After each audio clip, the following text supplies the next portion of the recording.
Uttarkashi tunnel हादसे में 105 घंटे से फंसे 40 मजदूर। मार्की मशीन से ड्रिलिंग शुरू। केंद्रीय मंत्री वीके सिंह बोले रेस्क्यू में 2 से 3 दिन और लग सकते हैं। राजस्थान में भाजपा का घोषणा पत्र जारी। गरीब लड़कियों को मुफ्त शिक्षा, 5 साल में 2.5 लाख नौकरियां। पेपर लीक की जांच के लिए एसआईटी बनेगी। 4 चुनावी राज्यों में 11% ही महिला प्रत्याशी मैदान में। जहां विधायक महिला वहां विकास 15% तक ज्यादा होता है, भ्रष्टाचार भी कम।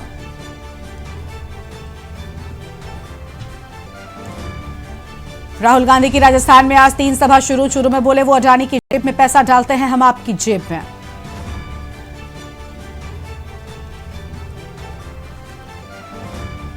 दिल्ली जमीन घोटाला केजरीवाल सरकार ने सीबीआई को भेजा मामला। मुख्य सचिव पर बेटी को 850 करोड़ लाभ पहुंचाने का आरोप।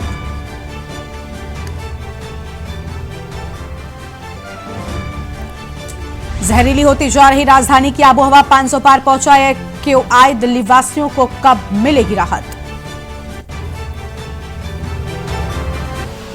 आप देख रहे हैं के न्यूज, खबरों का सारथी।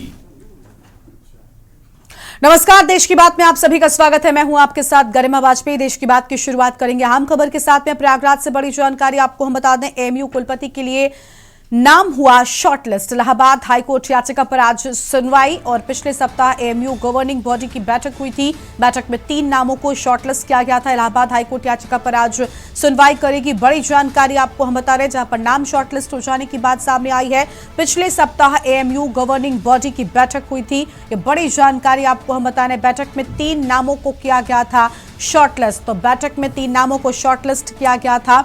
और पिछले सप्ताह एएमयू गवर्निंग बॉडी की हुई थी बैठक। तो एएमयू गवर्निंग बॉडी की बैठक हुई थी। शॉर्टलिस्ट नामों में नईमा खातून का नाम भी शामिल है। कार्यवाहक वीसी मोहम्मद गुलरेज की पत्नी है नईमा खातून। बड़ी जानकारी आपको हम बता रहे हैं, जहां पर शॉर्टलिस्ट नामों में नईमा खातून का नाम भी शामिल होने की बात सामने आई है।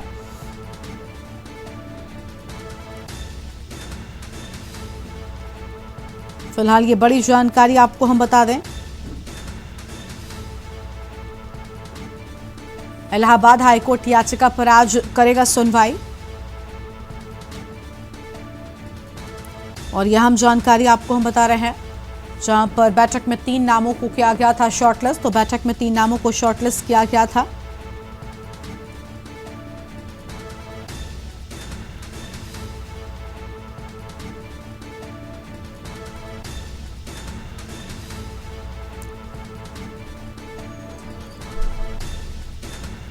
शॉर्टलिस्ट नामों में नईमा खातून का नाम भी शामिल है। अहम खबर आपको हम बता रहे हैं। कार्यवाहक वीसी मोहम्मद गुलरेज की पत्नी है नईमा खातून। आगे बढ़ते हैं खबरों की ओर। आगरा से अगली बड़ी खबर आपको हम बताते हैं। नगर निगम टीम अतिक्रमण अभियान चला रही है। वजीरपुरा में नगर निगम का अतिक्रमण हटाओ अभियान। थाना हरी पर्वत क्षेत्र में टीम चला रही अतिक्रमण अभियान। नगर निगम टीम ने नालों को कराया कब्जा मुक्त। वजीरपुरा में आपको बता दें कि यहां पर अभियान चलाए जाने के बाद थाना हरी पर्वत क्षेत्र में टीम चला रही अतिक्रमण अभियान। बड़ी खबर आपको हम बता रहे हैं। नगर निगम टीम ने नाले को कराया कब्जा मुक्त।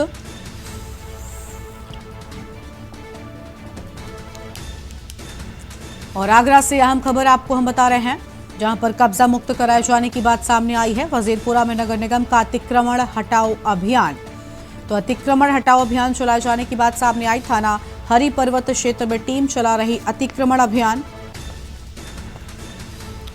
और फिलहाल ये अहम खबर आपको हम बता दें, जहां पर अतिक्रमण अभियान चला रही टीम।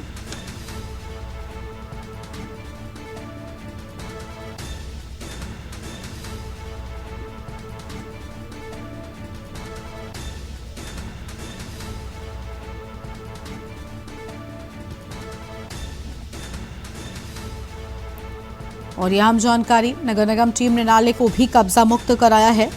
तो नगर निगम की टीम ने नाले को भी कब्जा मुक्त कराया है। फिलहाल यह अहम खबर आपको हम बता रहे हैं।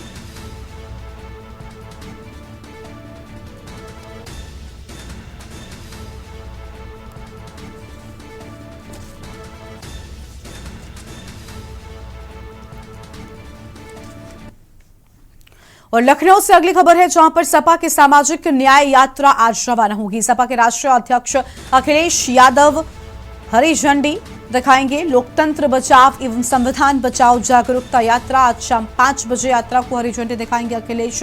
समाजवादी पार्टी कार्यालय से यात्रा रवाना होगी। जातिगत जनगणना को लेकर सामाजिक न्याय यात्रा की बात सामने आई।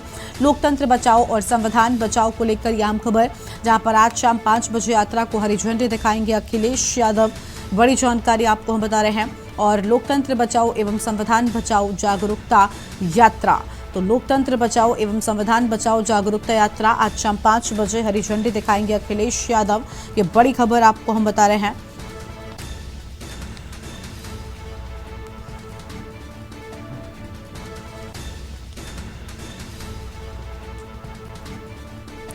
तो यह आम खबर आपको हम बता दें, जहां पर सपा के सामाजिक न्याय यात्रा आज रवाना होगी और अखिलेश यादव खुद हरी झंडी दिखाते नजर आएंगे।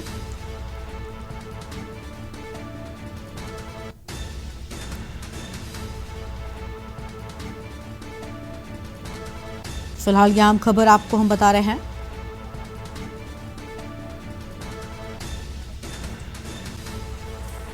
लोकतंत्र बचाओ एवं संविधान बचाओ जागरूकता यात्रा और आज शाम 5 बजे हरी झंडी दिखाएंगे अखिलेश। फिलहाल ये बड़ी जानकारी आपको हम बता रहे हैं। जातिगत जनगणना को लेकर सामाजिक न्याय यात्रा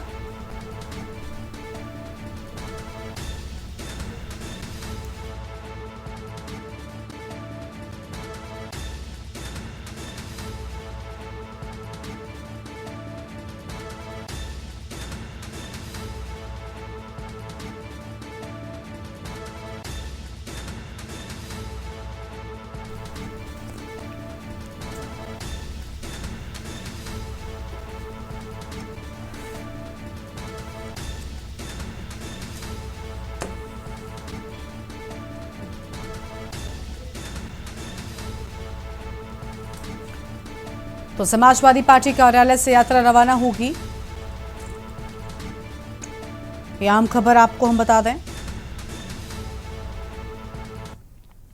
और अगली खबर कानपुर से है, जहां पर पीआरबी में तैनात सिपाही पर आरोप लगे हैं अश्लील हरकतें और सीटी बजाने का आरोप लगा।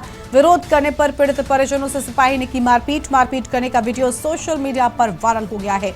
पीड़ित ने घाटमपुर थाने में दी शिकायत पत्र, लगाई गुहार। और आशानगर घाटमपुर कस्बे का ये पूरा मामला हम आपको बता रहे हैं। तो आशानगर घाटमपुर कस्बे का ये पूरा मामला हम आपको बता दें। आम खबर आपको हम बता दें, जहां पर विरोध करने पर पीड़ित परिजनों ने सिपाही ने मारपीट करने की बात कही।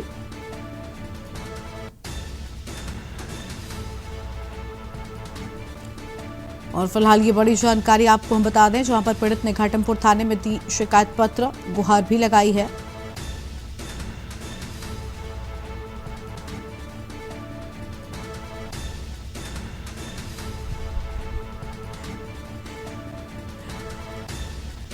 अश्लील हरकतें और सीटी बजाने के आरोप लगे हैं। यह आम खबर आपको हम बता रहे हैं। आशानगर घाटमपुर कस्बे का ये पूरा मामला है। विरोध करने पर पीड़ित परिजनों ने मारपीट की, परिजनों से मारपीट की गई है और मारपीट का वीडियो सोशल मीडिया पर अब वायरल हो रहा है।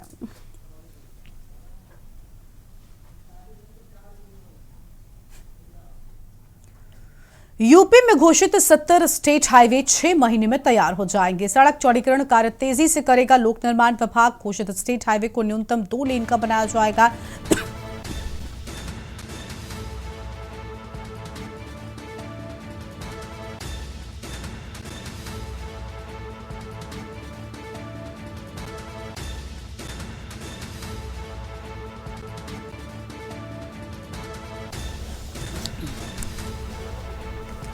यह हम खबर आपको हम बता दें, जहां पर कई राजमार्गों को 4 लेन बनाया जाएगा। सड़क चौड़ीकरण कार्य तेजी से करेगा लोक निर्माण विभाग।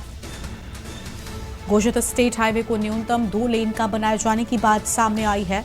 अहम खबर आपको हम बता रहे हैं, कई राजमार्गों को सीधे 4 लेन बनाया जाएगा।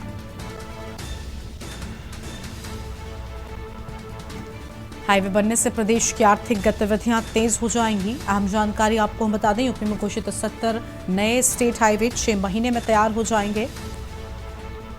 और सड़क चौड़ीकरण कार्य तेजी से करेगा लोक निर्माण विभाग। अहम खबर आपको हम बता दें। और घोषित स्टेट हाईवे को न्यूनतम 2 लेन का बनाए जाने की बात सामने आई है।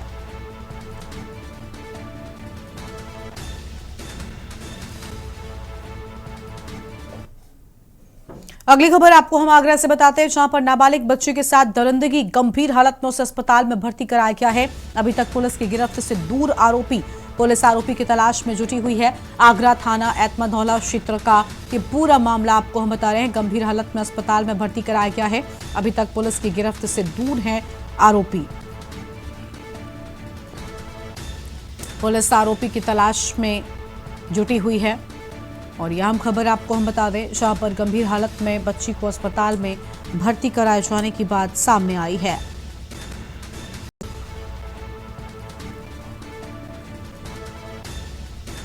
यह अहम जानकारी आपको हम बता दें, पुलिस आरोपी की तलाश में जुटी हुई है। बच्ची को गंभीर हालत में अस्पताल में भर्ती कराया गया है।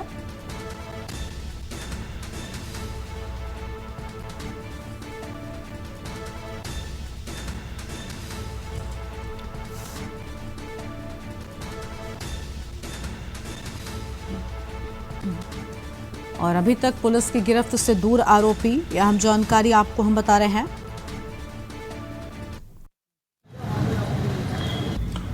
थाना एतमादौला क्षेत्र के मोहल्ला सुशील नगर में एक पड़ोसी युवक द्वारा नाबालिग बालिका को बहला फुसलाकर उसके साथ बलात्कार की घटना खारिज की गई थी, जिसके संबंध में थाना एतमादौला पर तहरीर प्राप्त हुई थी। तहरीर के आधार पर तत्काल अभियुक्त पंजीकृत किया गया था। बालिका को मेडिकल हेतु एसएन मेडिकल कॉलेज भेजा गया था। अभियुक्त की पहचान हो गई है। इसकी गिरफ्तारी के प्रयास जारी है।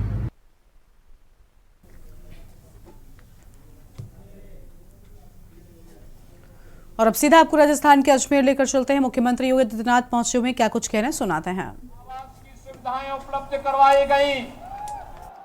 4 करोड़ गरीबों के घर में बिजली पहुंचाने का काम हुआ।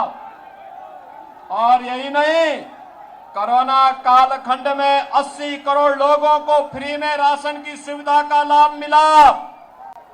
तो अगले 5 वर्ष के लिए प्रधानमंत्री जी ने कहा कि गरीबों को फ्री में राशन की सुविधा का लाभ मिलेगा। भाइयों बहनों, क्या ये काम कांग्रेस कर पाती? और कांग्रेस को तो देश के अंदर आपने 55-60 वर्षों तक मौका दिया ही था। अब नहीं कर पाई, उसकी क्षमता नहीं थी, तो इसके लिए जनता जनार्दन कहां से दोषी है?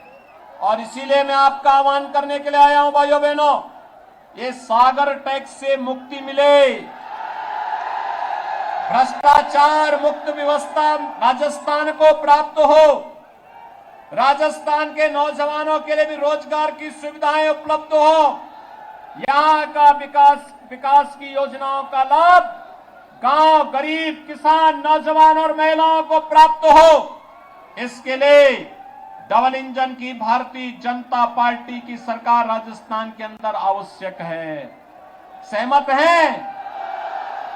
अच्छा, मुझे एक बात बताओ, आप में से कितने लोग हैं जो अयोध्या में 22 जनवरी को रामलीला के विराजमान होने के बाद अयोध्या आने के लिए इच्छुक हैं? कितने लोग हैं? पूरा राजस्थानी आना चाहता है क्या? भाइयों बहनों, इसके लिए आवश्यक है कि शत्रुघ्न गौतम जी को विधानसभा में जयपुर पहुंचाएंगे? सभी लोग सहमत हैं? पहुंचाएंगे ना? भ्रष्टाचारियों की जमानत जब्त करवाएंगे। और मैं फिर शत्रुघ्न गौतम जी को कहूंगा कि वह विधानसभा में जाने के बाद 22 जनवरी के बाद केकड़ी के जनता जनार्दन को लेकर के अयोध्या पहुंचे। अयोध्या में स्वागत की तैयारी हमारी होगी। सहमत है? सभी लोग सहमत हैं? तो भाइयों बहनों, आपने वायदा किया, मैंने भी वायदा किया, पक्का? तो आप सब मेरे साथ बोलेंगे, विधानसभा चुनाव की दृष्टि से कमल चुनाव चिन्ह पर श्री शत्रुघ्न गौतम के लिए दोनों हाथ ला करके बोलेंगे, भारत माता की, भारत माता की। भारत माता की जय श्री राम। जय श्री राम।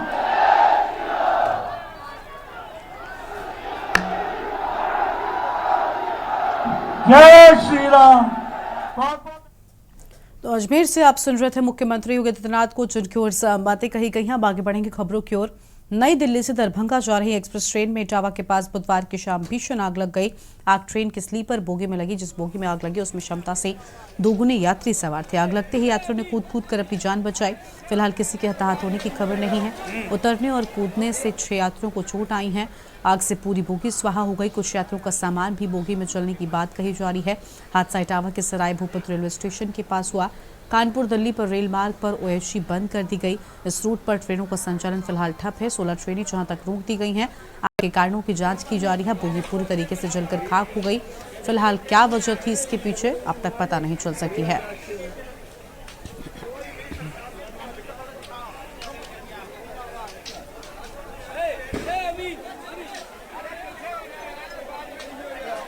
S1 में हम थे सर 41 नंबर सीट पे। जो धमाका हुआ वो 23 नंबर सीट पे हुआ है, ठीक है सर। और उसमें जितना भी सामान था शायद किसी यात्री का अगर बचा होगा, मेरे ख्याल से तो नहीं बचा होगा। मेरा भी था उसमें कुछ सामान, नहीं 20-25 हज़ार का, वो भी पूरा नुकसान हो गया।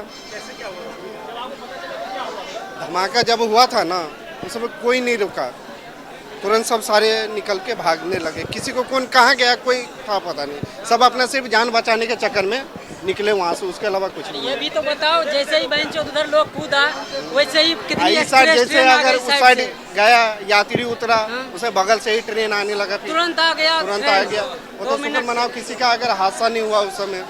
ट्रेन में हल्का भड़ाका हुआ। ट्रेन में दिल्ली से ही प्रॉब्लम था। यहाँ ट्रेन चलती थी तो पंखा चलता था और ट्रेन रुक जाती थी फैन बंद हो जाता था। ऐसे यहाँ वो इधर से पहले स्टेशन पे ट्रेन रुकी थी, जंगल में ही रुकी थी। थोड़ा आगे बढ़ी, वहाँ भड़ाका हुआ और भड़ाका होने से आग लग गया। और वहाँ पर रेलवे में ना गैस सिलेंडर था, उसके अंदर ना आग बुझाने के लिए कोई सामान नहीं था।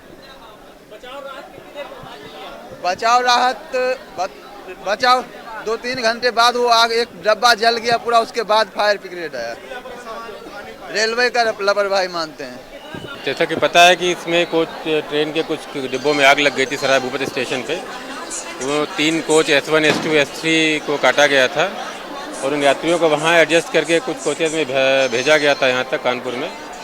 और पुनः यात्रियों को असुविधा न हो इसलिए उन यात्रियों को पुनः उनके लिए यहाँ पे हम लोगों ने 4 कोचेज की व्यवस्था कराई है, जिसमें 3 AC इकॉनमी और एक नॉर्मल 3 AC कोच जो होता है। इसके अलावा SLRD का व्यवस्था करिए। कुल 5 कोच लगेंगे यहाँ पे। और धीरे धीरे जैसा आप देख रहे हैं अनाउंसमेंट करा के सभी लोगों को कोचेज से जो इन S1, S2, S3 के यात्री हैं उनको हम पीछे की तरफ ले जा रहे हैं। और जैसे कोच लगेगा उनको उसमें व्यवस्थित करा कर फिर गाड़ी को चलाया जाएगा। बिजनौर के नगीना देहात इलाके में बड़ी घटना सामने आई है, जब क्षेत्र के हार्डवेयर और पेंट थोक कारोबारी के घर में घुसकर 5 बदमाशों ने तांडव मचाया है। बदमाशों ने व्यापारी की पत्नी को घर में अकेला पाकर बंधक बनाया, उसके साथ सामूहिक दुष्कर्म किया और सिगरेट से भी दागा। पर बदमाशों ने घर में चोरी की। पीड़िता को बेहोशी की हालत में कमरे में बंद कर बदमाश फरार हो गए।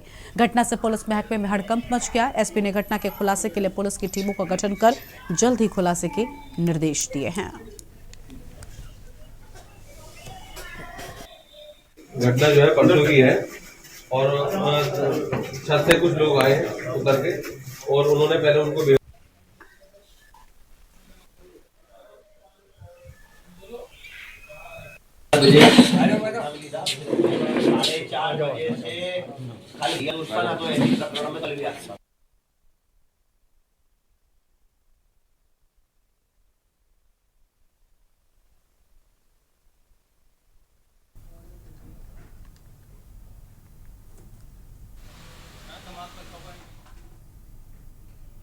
आगे बढ़ते हैं खबरों की ओर। कोरबा से खबर है, जहां पर पाली तानाखार से बीजेपी के प्रत्याशी के वाहन की जांच में वाहन से बरामद किए गए 11.5 लाख रुपए पसान पुलिस ने चेकिंग के दौरान जब्त किया। ग्रामीणों को पैसा बांटने की तैयारी थी। पुलिस ने रुपए को जब्ती कर कार्रवाई की बात कही। पसान पुलिस ने चेकिंग के दौरान यहां पर यह अहम बातें सामने आई है। ग्रामीणों को पैसा बांटने की थी तैयारी। बड़ी जानकारी आपको हम बता रहे हैं।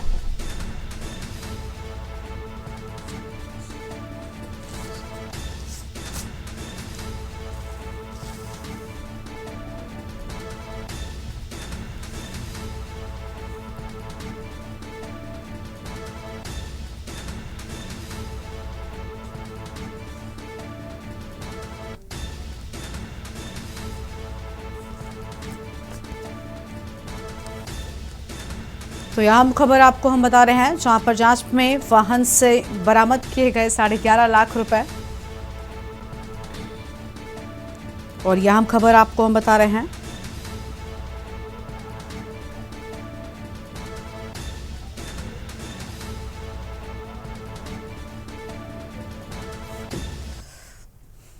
खबर है कोरबा से, जहां पर मुख्यमंत्री भूपेश बघेल की पाली तानाखार विधानसभा में चुनावी सभा की हो और संबोधन में उन्होंने पीएम मोदी पर तंज कसते हुए कहा कि मोदी जी जुमलेबाज है।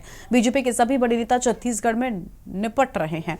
इस बार 75 पार कर पूर्ण बहुमत से कांग्रेस की सरकार बन रही है।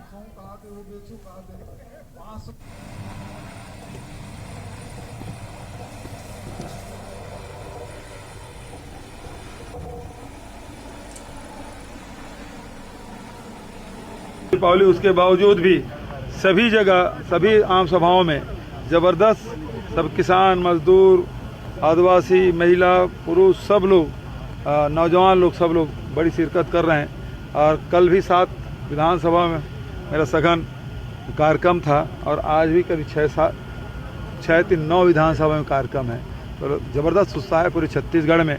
और इस समय फिर से कांग्रेस की सरकार पूर्ण बहुमत के साथ, या कहें अब की बार 75 पार के साथ सरकार बनेगी। चिंतामणि की बीजेपी में जाने से भाजपा को नुकसान है कि कांग्रेस को नुकसान, जो सरगुजा संभाग से चिंतामणि गए बहुत पुरानी बात हो गई, लेकिन उसका कोई असर तो दिखाई नहीं दे रहा है। आपकी हार का अंदेशा कैसे हो गया? आपकी हार का अंदेशा इनको कैसे हो गया? मोदी जी को जुमला, मैं रमन सिंह के बारे में बोल दिया तो मेरे बारे में बोल दिया। आगे बढ़ेंगे खबरों की ओर। अगली खबर आपको हम बताते हैं, जहां पर भिलाई नगर विधानसभा में इन दिनों चुनावी संग्राम अपने अंतिम चरण पर पहुंचने में है। वहीं जोगी कांग्रेस प्रत्याशी जहीर खान लोगों के बीच में अपने सरल सहज स्वभाव के चलते लोगों में चर्चा का विषय बने हैं। बता दें कि इस सीट से कांग्रेस ने मुख्यमंत्री के करीबी देवेंद्र यादव और बीजेपी से पूर्व कैबिनेट मंत्री प्रेम प्रकाश पांडे को उतारा है। इन दोनों के बीच में पहली बार जोगी कांग्रेस चुनाव में उतरी है और पिछली बार मात्र 2700 वोटों से कांग्रेस जीती थी। ऐसे में जहीर खान दोनों ही प्रत्याशियों का खेल बिगाड़ सकते हैं।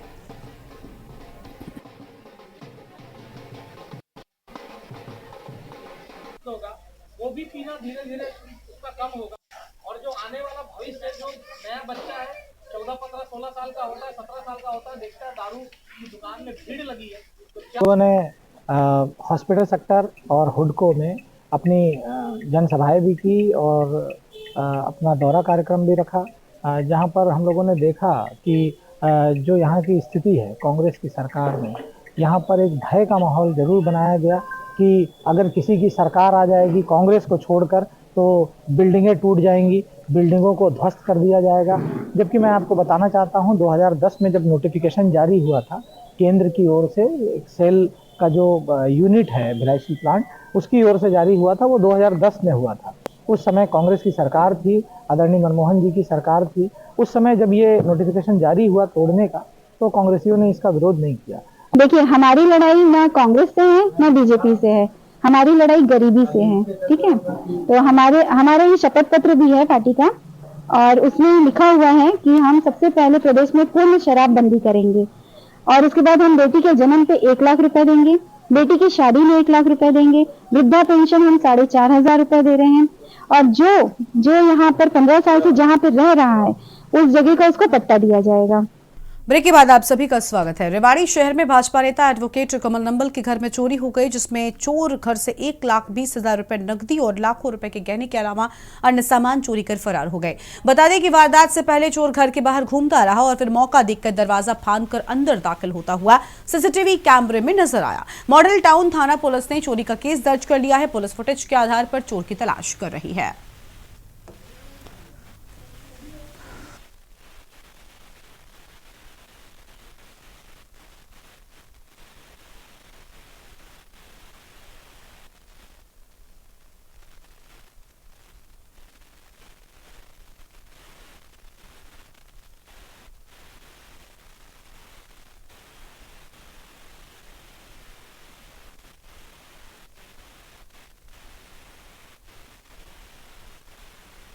ये कल हम ताऊ जी के निवास पर कार्यक्रम में, पारिवारिक कार्यक्रम में थे और घर पर कोई नहीं था, ताला लगा हुआ था।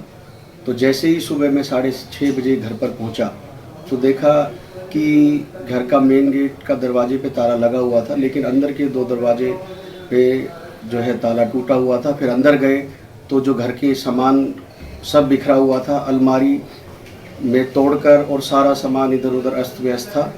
तो जब देखा तो पता लगा कि भाई घर में चोरी हो गई और घर के अंदर जो भी अलमारी में जैसे 1,20,000 के करीब कैश था और 50 के करीब चांदी के श्री गणेश लक्ष्मी जी के सिक्के थे और पुराने समय में जो विवाह का सभी माता जी के सोने का हार, सोने की चैन, 2 सोने की अंगूठी, सोने की 1 जोड़ी झुमकी। रेवाड़ी के मोहल्ला मुक्तिवाड़ा में अफरा तफरी मच गई जब एक 300 वर्ष पुरानी हवेली की दीवार अचानक गिर गई। दीवार गिरने से नीचे खड़ी 2 कार और एक रेहड़ी चकनाचूर हो गई। गनीमत ये रही कि जब दीवार गिरी तो उसके नीचे कोई मजदूर नहीं था, वरना एक बड़ा हादसा भी हो सकता था।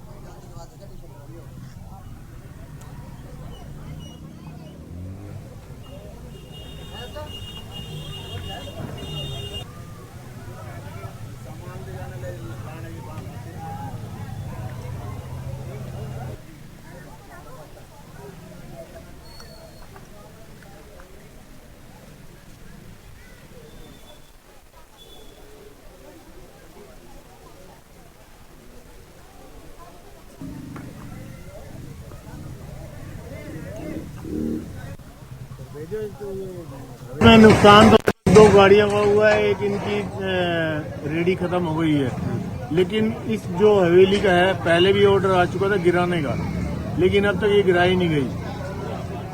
हम ये चाहते हैं कि हवेली गिराई जाए, क्योंकि पहले इसमें ये कह रहे थे कि भाई इसके अंदर वो हॉस्पिटल बनेगा, लेकिन अब तक कुछ नहीं हुआ। तो हम ये चाहते हैं कि यहाँ हॉस्पिटल बनता तो हॉस्पिटल बन जाए। यहाँ मानते हैं कि कोई बड़ा हादसा भी हो सकता था, यहाँ पर बड़ा हादसा हो सकता है सर, बिल्कुल हो सकता है। मेरी जो दीवार है वो यहीं पे ही है, मेरे घर पे भी गिर सकती है। लापरवाही मानते हैं इसमें प्रशासन की पूरी लापरवाही है। ये अभी आधे घंटे पहले की घटना है। ये अचानक गिर गई एकदम। गिरने को तो पहले हो रही थी, मैं रिपेयर करवा रहा था, इन्होंने मना कर दिया था मेरे को। तो अभी क्या कुछ नुकसान हुआ इस दीवार से? भाई मेरी दोनों गाड़ी डैमेज हो गई, 3 डैमेज हो गई, एक रेडी है, साथ में वो रेडी डैमेज हो गई। दोनों गाड़ियां चालू थी? हाँ जी। मुरैना से खबर है, मतदान को लेकर तैयारियां पूरी होने की बात सामने आई है। मतदान दल भी अपने गंतव्य के लिए रवाना हो चुके हैं। 24 घंटे से भी कम का बचा समय और कल होगा मतदान। ईवीएम मशीनों को लेकर पोलिंग बूथों में पहुंचना शुरू। मुरैना जिले में 1706 मतदान केंद्र बनाए गए। प्रशासन ने मतदान केंद्रों पर व्यवस्थाएं पूरी कर ली हैं। 459 मतदान केंद्र संवेदनशील किए गए चिन्हित, 159 अति संवेदनशील मतदान केंद्र चिन्हित किए गए। चुनाव को प्रभावित करने वालों पर होगी कार्रवाई। बड़ी जानकारी आपको हम बता रहे हैं। मुरैना जिले में 1706 मतदान केंद्र बनाए गए हैं। तो मुरैना जिले में 1706 मतदान केंद्र बनाए गए। प्रशासन ने मतदान केंद्रों पर व्यवस्थाएं पूरी कर ली हैं। ये बड़ी जानकारी आपको हम बता दें। 459 मतदान केंद्र संवेदनशील चिन्हित भी कर लिए गए हैं। तो यहाँ हम खबर आपको हम बता रहे हैं, 159 अति संवेदनशील मतदान केंद्र चिन्हित किए गए हैं।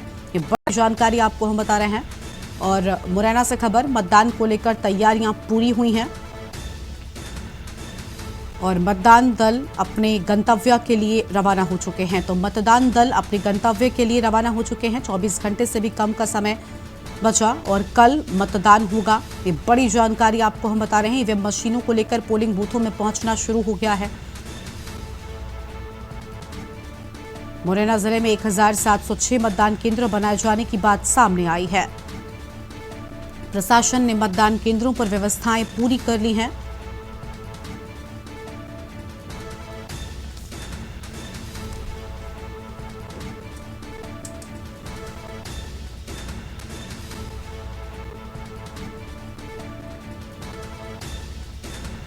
मुरैना से खबर, मतदान को लेकर तैयारियां पूरी होने की बात सामने आई है। फिलहाल यहां खबर आपको हम बता दें, मतदान दल अपने गंतव्य के लिए रवाना हो चुके हैं। तो मतदान दल अपने गंतव्य के लिए रवाना हो चुके हैं। 24 घंटे से भी कम का समय बचा है और कल मतदान होगा। तो बड़ी जानकारी आपको हम बता दें, ईवीएम मशीनों को लेकर पोलिंग बूथों में पहुंचना शुरू।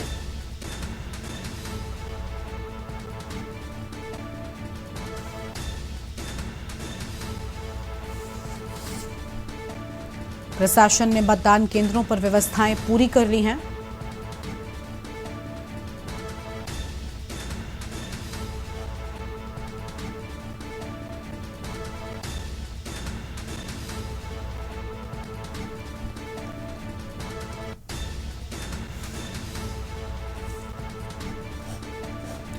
मतदान दल अपने गंतव्य के लिए रवाना हो चुके हैं। ये बड़ी जानकारी आपको हम बता रहे हैं।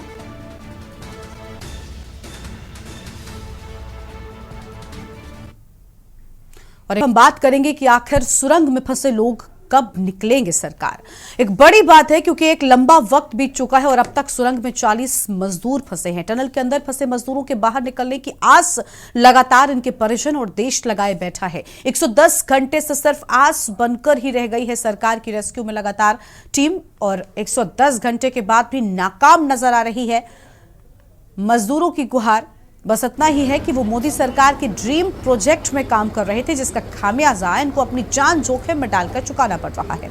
उत्तराखंड में उत्तरकाशी में निर्माणाधीन सलक्यारा टनल में 105 घंटे यानी 4 दिन से 40 मजदूर फंसे हैं। इन्हें निकालने की हर संभव कोशिश की जा रही है, लेकिन अब तक ये नाकामयाब रही है। गुरुवार को सुबह नए सिरे से अमेरिकन ऑर्गन्स मशीन को इंस्टॉल कर रेस्क्यू शुरू किया गया।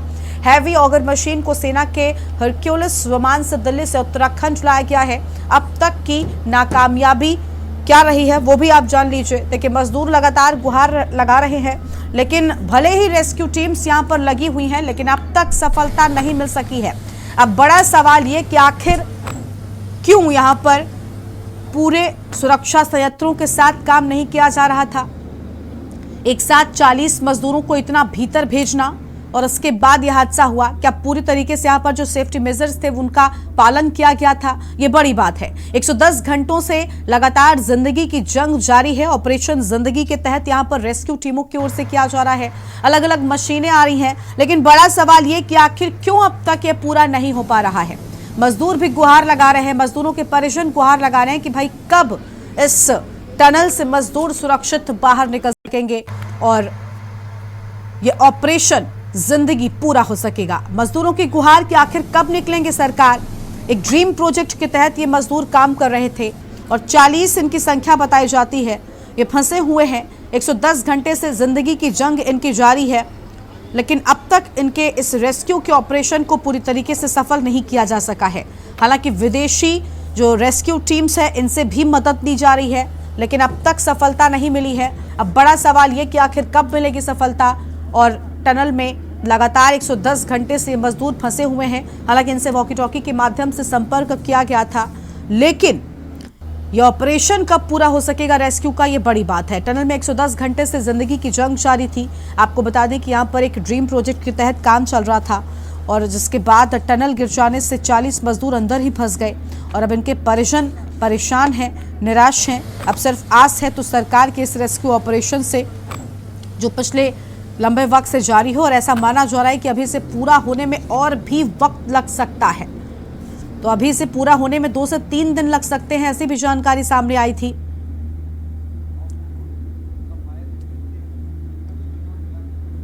और टनल में 110 घंटे से जिंदगी की जंग जारी है और ये फंसे लोग सरकार से यही गुहार लगा रहे हैं कि भला कब इस टनल से ये बाहर निकल सकेंगे। आपको बता दें कि अभी भी ऐसा माना जा रहा है, या कुछ बयानों की अगर बात करें तो यही माना जा रहा है कि 2 से 3 दिन और लग सकते हैं। हालांकि विदेशी मशीनें जो आई हैं वो यहाँ पर काम करना शुरू कर चुकी हैं, लेकिन इन मशीनों के माध्यम से कब मलबा हटाया जा सकेगा और कब इन मजदूरों को बाहर निकाला जा सकेगा, इसका इंतजार पूरे देश को है। साथ ही इन 40 मजदूरों के परिजनों को बेसब्री से इंतजार नजर आ रहा है। तो 110 घंटे से जारी जिंदगी की जंग का ऑपरेशन कब पूरा होगा, अब यही इंतजार कर रहे हैं लोग। सुरंग में फंसे हुए हैं लोग और मजदूरों की गुहार यही है कि कब निकलेंगे सरकार।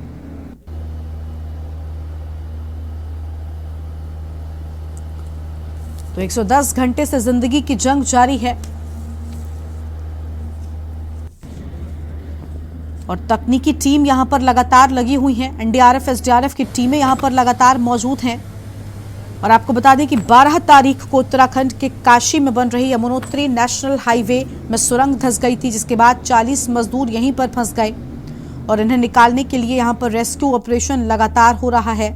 लेकिन सबसे बड़ा सवाल ये कि अगला प्लान क्या है और कैसे ये पूरा सफल हो सकेगा, रेस्क्यू ऑपरेशन कैसे पूरा हो सकेगा।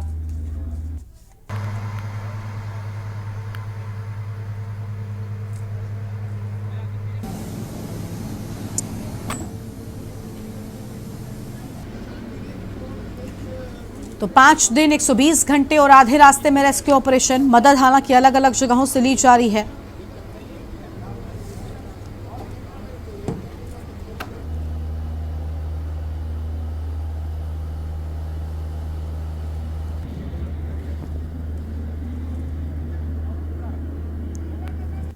और अमेरिकी मशीन आ गई है ऑपरेशन, लेकिन अब तक शुरू नहीं हो सका। ये बड़ी खबर आपको हम बता रहे हैं। देखिए, श्रमिकों को निकालने में अब तक सफलता नहीं मिली है। और हमारे साथ हमारे संवाददाता अनिल रावत जुड़ चुके हैं। अनिल, 5 दिन 120 घंटे रेस्क्यू ऑपरेशन, अब तक आधा भी पूरा नहीं हुआ है। कब निकलेंगे ये लोग, कब निकलेंगे ये मजदूर? बस एक आस लगाकर बैठे हैं इनके परिजन और देश के लोग। बिल्कुल गरिमा, बता दूं, आज जो है 5वां दिन ये रेस्क्यू अभियान है, इसमें 5वां दिन आज जारी है। बिल्कुल 120 घंटे लगभग हो चुके हैं। बात करें इसमें प्रशासन की बात करें, प्रशासन भले जो है मौके पे जो है रेस्क्यू अभियान जो है बड़े तेजी से युद्ध स्तर पे चला रहा है, लेकिन कहीं ना कहीं जो अभी तक जो है जो सफलता है उसको बिल्कुल हम ये कहें कि सफलता बिल्कुल अभी तक कोई हाथ नहीं लगी, क्योंकि अंदर जो है 40 मजदूर जो है टनल के अंदर अभी भी फंसे हुए हैं। उसका अभी जल्दबाजी कहना होगा कि ये लोग जो है कब तक बाहर निकलेंगे। जी गरिमा, बिल्कुल, कब तक बाहर निकलेंगे। लेकिन देखिए, विदेशों से भी मदद मांगी जा रही है। टेक्निकली जो मजबूत मशीनें हैं वो मंगाई गई हैं। क्या उन मशीनों ने यहाँ पर काम करना शुरू कर दिया है और कितना और वक्त लगेगा? देखिए, यही सवाल है जो लगातार बार बार लोग भी कर रहे हैं और देश भी जानना चाहता है कि आखिर इन 40 मजदूरों की जिंदगी कब सुरक्षित बाहर निकल सकेगी। बिल्कुल गरिमा, बात करूं जो है जो यहाँ पहले एक मशीन थी वो उसको जो है कहीं ना कहीं टेक्निकल उसमें फॉल्ट आ गया था। उसके बाद जो है दिल्ली से जो है हवाई जहाज के द्वारा जो है चिन्यालीसौर जो एयरपोर्ट है वहाँ पे जो है मशीन लाई गई है। उसके बाद वहाँ से जो है ट्रकों के माध्यम से, जो बड़े बड़े ट्राले होते हैं उनके माध्यम से जो है जहाँ पे जो सुरंग बनाई जा रही है सिलक्यारा, वहाँ पे जो है जो उसके तमाम जो मशीनरी के जो पुर्जे हैं वो तमाम जो है लाए गए हैं। उसको 20 देर रात को उसको जोड़ा गया और बिल्कुल जो अमेरिकन जो मशीन है कहीं ना कहीं उसको कार्य भी कर रही है। जी बिल्कुल, यानी कार्य शुरू हो चुका है। ऐसा भी माना जा रहा था अनिल कि थाईलैंड की भी कुछ मशीनें यहां पर लाई गई हैं ताकि इस ऑपरेशन को जल्द से जल्द पूरा किया जा सके। क्या ऑफिशियली इस रेस्क्यू टीम की ओर से कोई बयान आ रहा है? क्योंकि अभी यहां पर जो लोग विजिट कर रहे हैं शासन या प्रशासन की ओर से, उनकी ओर से बयान आते हैं, लेकिन क्या ऑफिशियली इस बात को कहा गया है कि कितने नजदीक पहुंचे हैं, ऑपरेशन किस हद तक आगे बढ़ा है? क्या टेक्निकली कोई बात बताई गई है?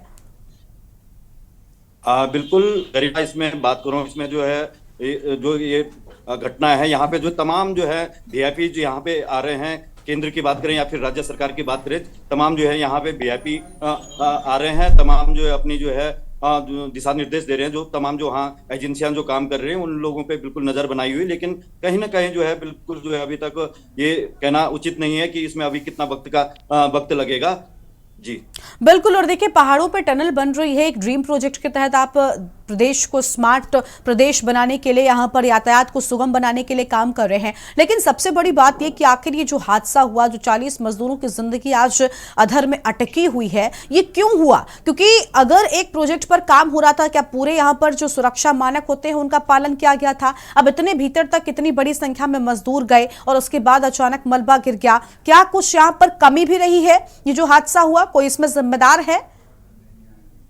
बिल्कुल गरिमा, आपने जो है बिल्कुल बहुत सही प्रश्न किया है। ये जो कहीं ना कहीं जो निर्माण एजेंसी है, इसमें जो है कहीं ना कहीं इन लोगों की भी लापरवाही सामने नजर आ रही है। जो हमारी यहाँ जो मजदूरों से या फिर तमाम जो यहाँ के स्थानीय लोगों से बिल्कुल बात हुई है, इसमें तमाम ये यमुनोत्री क्षेत्र के जो विधायक है संजय डोभाल, उन्होंने भी साफ तौर पे कहीं ना कहीं ये कहा कि जो निर्माण कंपनी है उसकी कहीं ना कहीं लापरवाही है, क्योंकि जो जब जिस घटना स्थल पे जो जिस मौके पर ये जो है मलबा नीचे आया है, कहीं ना कहीं यहाँ पहले भी 2-3 बार जो है ये लगातार मलबा आया, और उसके बाद इन्होंने जो है कंपनी ने निर्माण वहाँ किया है। भले वो ठेकों के सहारे पे उस मलबा को रोक दिया गया था, लेकिन उसको जल्दबाजी करके उसको जो है जो उस पर टेक लगाए हुए थे वो उन्होंने समय से पहले निकाल दिया।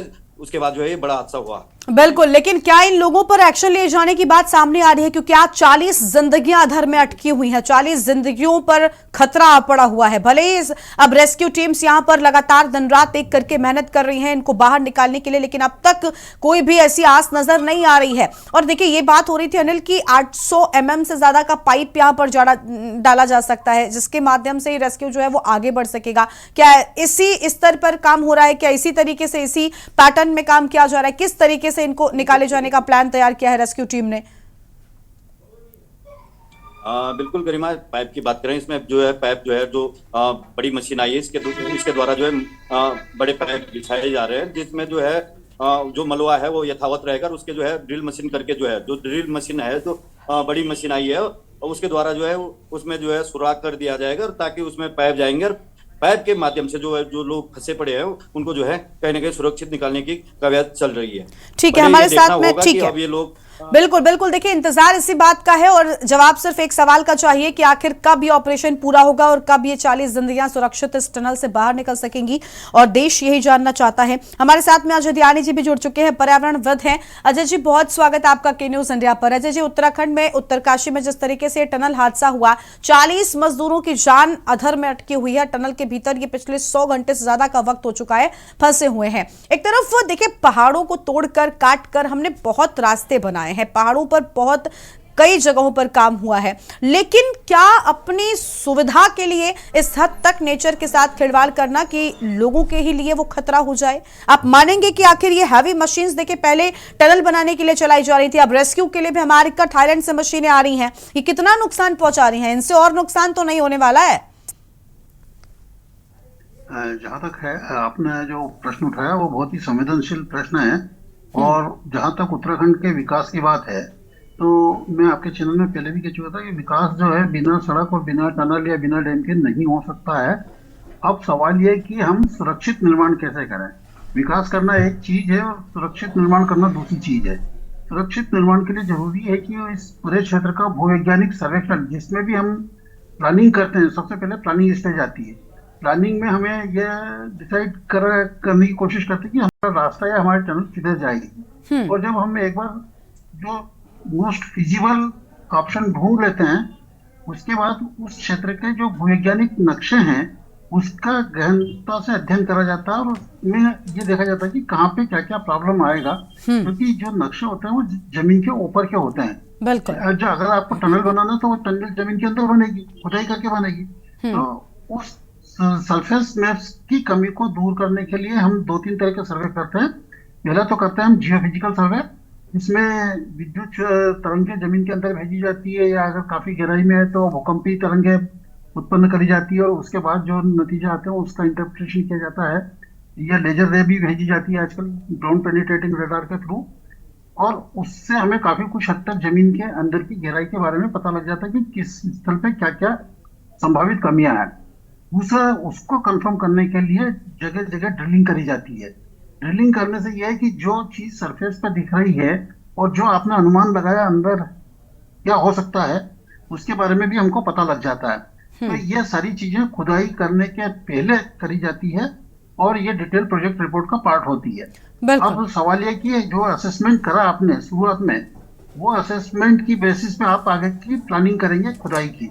और जब खुदाई करते हैं तो 1-1 इंच जगह के नक्शे बनते हुए जाते हैं। जितनी खुदाई होती है उस हिसाब से नक्शे बनते जाते हैं। और ये हो नहीं सकता है कि आपकी निगाह से, जो वैज्ञानिक है उनकी निगाह से कमजोर क्षेत्र छूट जाए। अगर 20 मीटर का कमजोर क्षेत्र या 25 मीटर का, 30 मीटर का जो यहाँ पे बताया गया है, वो अगर कैसे छूट गया, ये एक बहुत ही आश्चर्य की बात है। और अगर पकड़ में भी आया था तो उसके लिए समुचित उपचार की तैयारी क्यों नहीं की गई है, उस पर क्या एक्शन लिया जाए जिससे वो स्टेबल रहे, इसकी तैयारी क्यों नहीं की गई। इसके लिए कहीं ना कहीं निर्माणाधीन कंपनी की लापरवाही है और इसके साथ इंजीनियर्स की भी लापरवाही है कि उन्होंने इन सारी चीजों को इग्नोर करके सिर्फ प्रोग्रेस दिखाने के लिए आगे बढ़ते रहे और पीछे की जो कमजोरी है उसको छोड़ते गए। चलिए, वो स्टेज को भी अगर हम क्रॉस कर लें तो उसके बाद वाली स्टेज क्रॉस करते हैं कि जो एकाएक विस्फोट हुआ, जो खबरों में आ रही है, अखबारों में खबरें आ रही कि एकाएक विस्फोट हुआ। तो एकाएक विस्फोट नहीं होता, उसके पहले वहां पे बल्जिंग शुरू होता है, धीरे धीरे उभर आने लगता है और उभर आने के बाद एक ऐसी स्थिति आ जाती है कि जब वो फूट की चीजें बाहर निकलती है।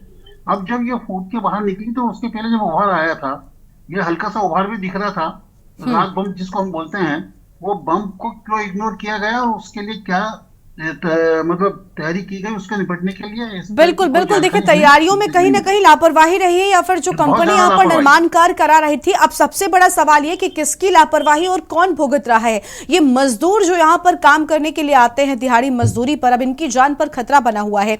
लाख रेस्क्यू की टीमें यहाँ पर काम कर रही हैं, लेकिन अब आस इनके परिवार लगाए बैठे हैं कि भाई कब आखिर ये लोग बाहर निकल सकेंगे। हम आपसे एक सवाल ये भी करना चाहेंगे, आपने अपने जवाब की शुरुआत में कहा कि विकास इसके बिना संभव नहीं है, लेकिन क्या पर्यावरण के साथ विकास के नाम पर खिलवाड़ होना चाहिए? क्योंकि देखिए हम देख पा रहे हैं कि किस तरीके से प्राकृतिक चीजों के साथ में छेड़खानी होती है, उसके बाद उसका नतीजा बहुत बड़ा निकलता है। देखिए पर्यावरण सब जगह काम नहीं करता है, कुछ क्षेत्र ऐसे हैं जहाँ पे पर्यावरण काम करता है। जैसे जोशीमठ का क्षेत्र है, जोशीमठ की अगर घटना लें तो वहाँ पे निश्चित रूप से पर्यावरण के कारण वो हुआ है, क्योंकि हमने वहाँ पे जंगल काटे हैं, आबादी को बसाया है, 5-5 मंजिले 7-7 मंजिले होटल हमने खड़े करे हैं, और इसके अलावा लोगों ने क्या करा कि जो सीवर का पानी है वो उन्होंने गड्ढा खोदा और उसमें डाल दिया। तो ये मानव जनित समस्या है। इसके लिए हम यानी दूसरों को जमीन के आंतरिक गतिविधियों को हम दोष दें वो नहीं है। और दूसरी तरफ वो समस्याएं हैं जो हमारे बस के बाहर की, जैसे भूकंप आना। भूकंप आता है 10 किलोमीटर, 15 किलोमीटर, 25 किलोमीटर की गहराई से, 30 किलोमीटर की गहराई से। वहां पे ऊपर भी पर्यावरण कुछ नहीं करता है, वो जमीन के अंदर की आंतरिक हलचल या अंदर का जो दबाव है वो भूकंप को उत्पन्न करते हैं। इसी तरह से सब्सिडेंस की ये स्नो एवलांच की बात करें तो स्नो एवलांच वही होगा जहाँ पे ढाल होंगे। तो पहाड़ हमारे अगर 60-70 डिग्री के ढाल वाले हैं तो वहां पे स्नो एवलांच को अवॉइड नहीं कर सकते हैं, वहां स्नो एवलांच होगा ही। और वो उसको नहीं रोका सकता, तो इन दोनों में हमको अंतर करना पड़ेगा। बिल्कुल, चीजों को यानी ध्यान रखना होगा। अनिल के पास जाएंगे। अनिल देखिए यहाँ पर हमारे साथ में पर्यावरणविद हैं अनिल जी, उन्होंने भी यही कहा कि माफ कीजिएगा अजय जी हैं, उनका भी यही कहना है कि देखिए लापरवाही बहुत बड़े स्तर पर रही, इसी के चलते आज ये चीजें जो हैं वो देखने को मिल रही हैं।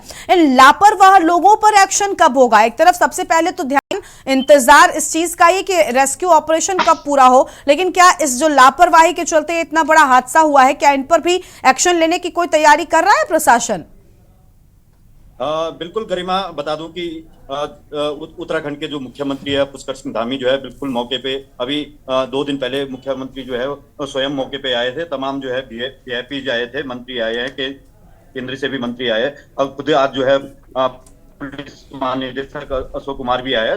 हमने जब उन लोगों से प्रश्न पूछा तो उन लोगों का साफ तौर पे ये कहना है कि पहले हमारी जो प्राथमिकता है वो जो अंदर मजदूर 40 लोग जो फंसे हुए हैं उनको सकुशल बाहर निकालने की उनकी पहली प्राथमिकता, इस तरह की उन्होंने बात की है। तो तत्पश्चात वो ये कह रहे हैं कि जब जैसे ये लोग बाहर निकलेंगे उसकी जांच करके जो है इन लोगों पे कार्रवाई की जाएगी।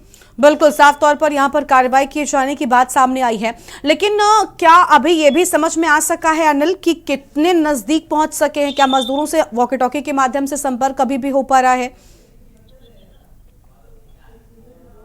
गरिमा, बता दूं, बात रही वॉकी टॉकी की, क्योंकि जो अंदर लोग फंसे हुए ये बात सच है कि पहले उन लोगों से जो है बाहर से जो उनके परिजन आए थे या प्रशासन ने उन लोगों से बात की, लेकिन कहीं ना कहीं उसकी जो है जो वॉकी टॉकी है उसका जो है बैटरी जो है डिस्चार्ज हो गई और कहीं अब उनसे संपर्क नहीं हो पा रहा। भले प्रशासन ने अब जो है मीडिया को जाना या तमाम लोगों को वहां जाना जो है प्रतिबंधित कर दिया है। बिल्कुल उन प्रशासन का अशोक कुमार ने साफ तौर पे ये कहा है आज की जो है घबराने की कोई बात नहीं है, जो लोग अंदर फंसे हुए उनको बिल्कुल सकुशल बाहर निकाला जाएगा।